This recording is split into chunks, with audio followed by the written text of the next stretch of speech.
Ubisoft va cesser d'exister.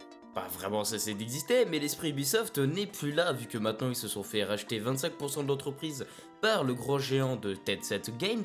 Et pour bien les accueillir, Ubisoft a ouvert le petit studio Vantage Studio pour Tencent pour qu'ils gèrent leurs 3 licences massifs. Ce qui veut dire que du coup Ubisoft n'ont plus vraiment besoin de certains employés et du coup les virent.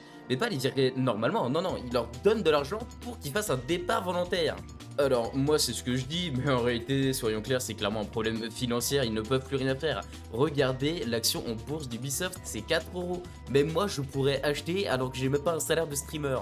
Et à un moment donné, je suis presque à croire aussi que Tencent est en fait une bonne chose, parce que oui, disons-le, la direction des anciens jeux d'Ubisoft, ils sont nazes, ils sont pourris, il n'y a même plus l'envie d'écouter les joueurs parce qu'ils se basent sur ce que dit l'éditeur et ce que disent les investisseurs. C'est des jeux AAA qui n'ont plus aucune saveur, alors que je vous rappelle qu'à l'époque, Ubisoft c'était Rayman, Prince of Persia, les premiers Assassin's Creed, les premiers Far Cry, et on peut continuer à aller plus profondément, Beyond Good and Evil aussi. Mais on sait aussi qu'il reste encore des studios Ubisoft qui sont toujours là, avec toujours les mêmes employés, et on sait qu'il y a un studio Ubisoft Milan qui travaille actuellement sur l'avenir de Rayman.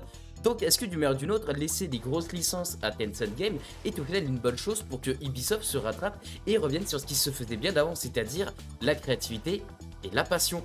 Dites-moi en commentaire.